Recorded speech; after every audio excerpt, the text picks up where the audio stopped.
ये आया problem number 66 और इसमें हमें एक डायग्राम दी गई जिसमें एंगल ए जो है वो बताया गया 32 डिग्रीज का है, ए सी की साइड है उसकी लेंथ 10 है और हमसे पूछा जा रहा है कि कौन सी इक्वेशन है जो कि इस ट्राइंगल एबीसी में एक्स की लेंथ के लिए काबिले इस्तेमाल होगी। तो हम SOHCAHTOA मशहूर न्यूमोनिक एक बार फिर लिखेंगे और हमें देखना है कि एक्स हम कैसे मालूम कर सकते हैं। तो एक्स जो है इस एंगल 32 वाले एंगल का अपोजिट है, लिहाजा ये अपोजिट हुआ। 10 एडजेसेंट होगा और ए बी जो है वो हाइपोटेन्यूज होगा। तो SOHCAHTOA में आप देखिए टेंजेंट जो है, tangent of 32 is equal to opposite over adjacent. तो अपोजिट जो है वो एक्स है हमारे पास और जो 10 जो है ये एडजेसेंट है हमारे सामने। तो ये जो रिलेशनशिप है, अगर से मैंने अभी ऑप्शंस नहीं देखे हैं लेकिन पता चल रहा है कि हाँ ये चीज मेरे मकसद पूरा कर सकते हैं। तो 10 into 10 of 32 degrees is equal to x. तो एक्स यहां पर कौन सा है? ऑप्शन सी जो है वो x is equal to 10 32 degrees के बराबर है। और ये देखिए कि ये SOHCAHTOA जो है आपको हैरत होगी कि कितना मुफीद है, और खासतौर पे उस वक्त जब आप ट्रिग्नोमेट्री की क्लासेस लेने जाएंगे और ट्रिग्नोमेट्रिक आइडेंटिटीज के बारे में तफसील से पढ़ेंगे, प्रूफ्स वगैरह पर काम करेंगे, तो आपको एहसास होगा कि ये SOHCAHTOA का जो न्यूमोनिक है जिसको अभी आप सिर्फ एवं ही सा इस्तेमाल कर रहे हैं, ये बहुत काम आएगा। चलिए प्रॉब्लम 67। अब ये हमें एक डायग्राम दी गई है और इसमें हमसे कहा जा रहा है कि ये जो 8 फीट लंबी एक सीढ़ी है जो इसको एक दीवार के साथ सहारा देकर टिका दिया गया है। और मैं चाहूंगा कि ये आप और वीडियोस भी देखें। बहरहाल इसमें डायग्राम जो है ये आप देख रहे हैं। मैं कह रहा था कि हम दूसरी जो वीडियोस हैं ट्रिग्नोमेट्री की वो देखेंगे, आपको SOHCAHTOA का और समझ में आएगा। तो 8 फीट हमारे पास ये लेडर की लेंथ है। ये जो हाइट है, ये जो हाइट हमें ये मालूम करनी है 53 डिग्रीज का एंगल बन रहा है इसका दीवार के साथ, और ये कम से कम फासला जो है जो कि इस सीढ़ी और इसके दीवार के आपस में मिलने के नतीजे में जमीन से बनता है। यानी कि इन्होंने हमसे x कहा है मालूम करने के लिए। अब आप देखिए कि 53 डिग्रीज का अगर एंगल है हमारे पास तो x हमें अभी नहीं मालूम, और SOHCAHTOA हम एक बार फिर लिखेंगे। तो SOHCAHTOA के हिसाब से अगर आप देखें तो ये हाइपोटेन्यूज हमारे पास 8 फीट का है और कोसाइन जो है वो हम इस्तेमाल कर सकते हैं क्योंकि कोसाइन होता है ऑपोजिट एडजेसेंट ओवर हाइपोटेन्यूज का होता है। तो कोसाइन ऑफ 53 डिग्रीज हमारे पास x जो है ये लेंथ है, ये एडजेसेंट है, तो ये a एडजेसेंट होता है, और हाइट हाइपोटेन्यूज जो कि इसकी लेडर की लंबाई है, इस सीढ़ी की लंबाई है, उसे हम यहां पर रखेंगे। और ये आप देख सकते हैं कि ये एक तरह की, ये बिल्कुल एक वाज़ेह तौर पर एक राइट एंगल ट्राइंगल है।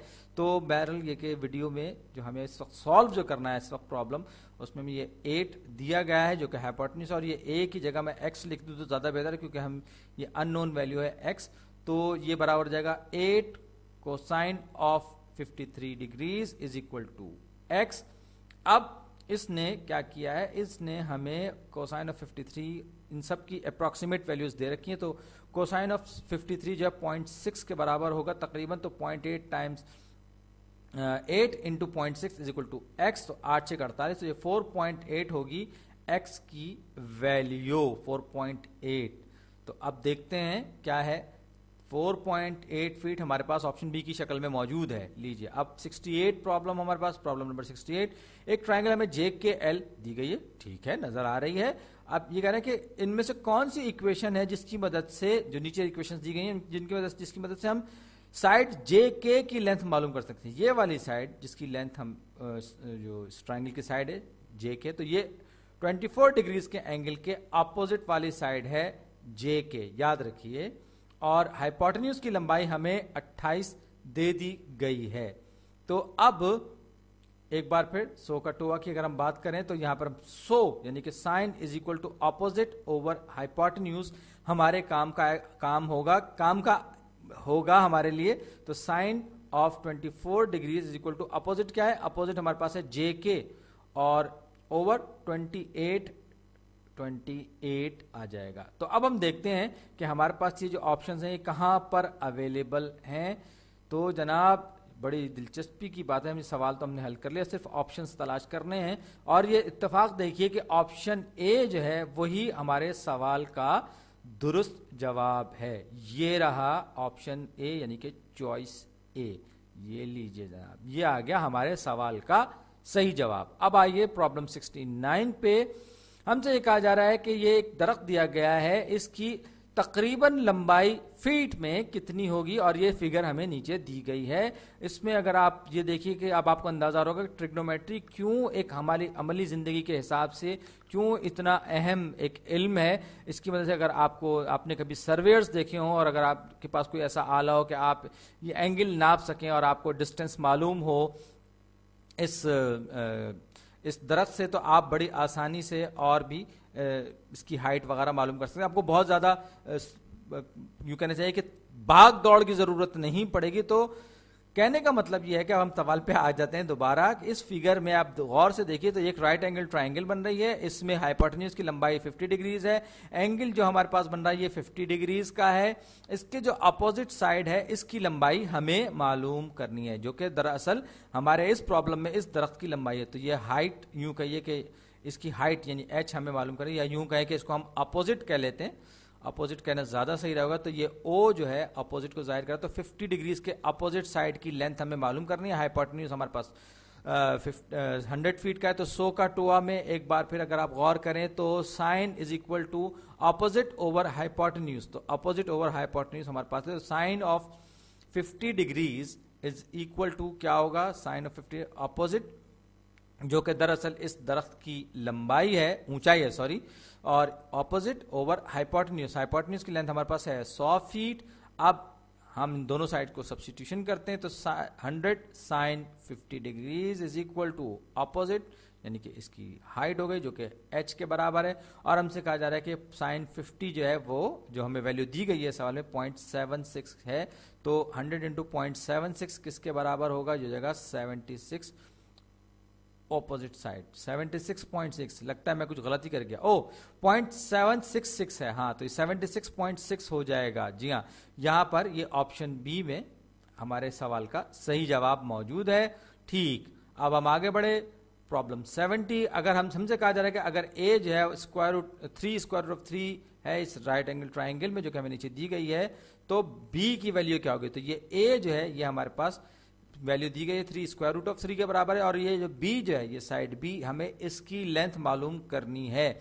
अगर आपने ज्योमेट्री की वीडियोस देखी हो, उसमें ट्राइंगल्स आपने देखे, तो ये दरअसल 30 60 90 की ट्राइंगल है, और इसके रेशियोज भी आपको यकीनन याद होंगे। अगर आपको और अगर याद नहीं भी हो तब भी आप एक जुगाड़बंदी वाला तरीका, यूं कहें कि एक समझदारी वाला तरीका इस्तेमाल करते हुए आप मालूम कर सकते हैं कि बी की लेंथ क्या है। ये 30 60 90 की ट्राइंगल है, और उसमें 30 60 90 के जो साइड रेशियोज होते हैं जो कि आमतौर पर हमें याद रह जाते हैं या हम आसानी याद कर लेते हैं, उसको इस्तेमाल कर सकते हैं। तो अगर इसमें 30 डिग्री है तो ये 60 डिग्री का होगा, ये 90 डिग्री का होगा। तो ये एक 30 60 90 की ट्राइंगल है, तीनों के तीनों एंगल्स आपस में जमा कर 180 डिग्रीज बनाएंगे। ये एक राइट एंगल ट्राइंगल है जैसे कि नजर आ रहा है। तो अब मैं साइड बी की लेंथ कैसे मालूम कर सकता हूं। इसके लिए अब मैं क्या करूंगा, मैं ये करूंगा कि मैं इसी ट्राइंगल का एक मिरर इमेज इसके साथ मिलाकर बनाऊंगा, एक फ्लिप्ड वर्जन बनाऊंगा बिल्कुल उसी तरह का। जैसे कि ये साइड है, ये ए को मैंने इस तरफ बढ़ा दिया, इसको जरा मैं ठीक करके बना लूं, रंग भी चेंज कर लूं जनाब। ये आया, हाँ ये साइड ए आ गई मेरे पास, और ये फिर अपोजिट ये साइड इसकी बी आ गई, और ये जो है ये साइड इसकी ये आ गई। मैं इसको थोड़ा सा असल से करीब तर बना लूं, ये आ गई, तो ये इसकी बेस आ गई। अब मैंने इस ट्राइंगल को मिरर कर लिया, ये इसकी मैं परपेंडिकुलर ड्रॉ कर लिया मैंने इसका। तो अब अगर आप देखिए, जरा गौर से देखिए, तो आपको मालूम होगा कि ये 90, एक तरह से मैंने एक स्क्वायर बना लिया और उसके अंदर मैंने दो ट्राइंगल्स डिफाइन किए, होगा कि दो ट्राइंगल्स आपस में मिली हुई हैं, और ये जो एंगल अगर 60 डिग्रीज का है तो ये एंगल भी 60 डिग्रीज का होगा, क्योंकि मैंने इसको सिर्फ मिरर किया है, एंगल में तब्दीली नहीं की। अब क्योंकि ये सबके सब मिलके 180 डिग्रीज के बराबर होंगे, ये 60, तो ये बीच वाला एंगल भी 60 डिग्रीज का होगा। ये वाला एंगल ये 80 में गलत किया, 60 डिग्रीज है।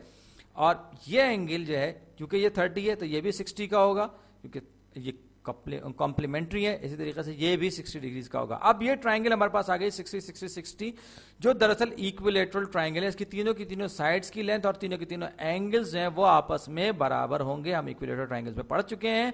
अब एक और सवाल मैं आपसे करना चाहूंगा, इक्विलेटरल ट्राइंगल में क्या खास बात होती है? उसकी तीनों के तीनों साइड्स की लेंथ आपस में बराबर होती है, यानी कि अगर ये लेंथ मेरे पास है जो कि मुझे इसके साइड ए के अपोजिट है, तो एक तरह से मैं रीप्रूव कर रहा हूं, तो ए के अपोजिट साइड की लेंथ भी ए होगी और ये इसकी लेंथ भी ए होगी। तो इस इक्विलेटरल ट्राइंगल में ये पूरी लेंथ 2a के बराबर हो जाएगी और तीनों की तीनों साइड्स की लेंथ 2a होगी। पहली बात, जब तीनों की तीनों साइड्स की लेंथ 2a हमारे पास आ गई तो दरअसल ये तो हाइपोटेन्यूज है, तो हमने हाइपोटेन्यूज की लेंथ मालूम कर ली इस एक में, जो कि ए की जितनी भी लेंथ होगी उसके डबल के, उसके दुगने के बराबर होगी। तो अब पाइथागोरियन थ्योरम अप्लाई करेंगे, A squared plus B squared is equal to C squared. यहां मेरे पास ए स्क्वायर्ड की जो लेंथ है मैं 3 स्क्वायर रूट ऑफ 3 लेके इसको मैं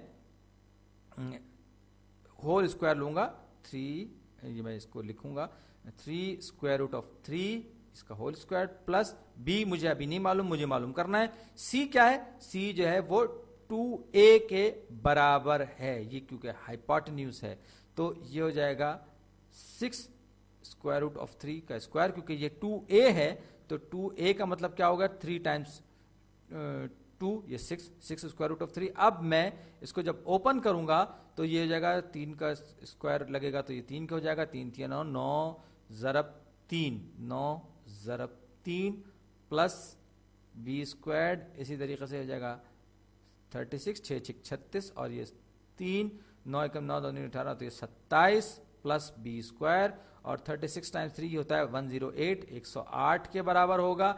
अब मैं 108 में से 27 निकालूंगा तो B squared is equal to हो जाएगा कितने, 27 निकालूंगा तो ये हो जाएगा 81, तो बी मेरे पास बराबर हो जाएगा 9 के। ये ऑप्शन ए में मेरे पास मौजूद है। ये तो वो तरीका था जो अगर आपके पास वक्त ज्यादा हो, आपको 30 60 90 ट्राइंगल्स के साइड रेशियोज मालूम ना हो तो आप इस तरीके का इस्तेमाल कर सकते हैं सही जवाब तक पहुंचने के लिए। लेकिन जैसे कि आपको हमने देखा कि किसी भी 30 60 90 ट्राइंगल में 30 जो हाइपोटेन्यूज होता है उसकी लेंथ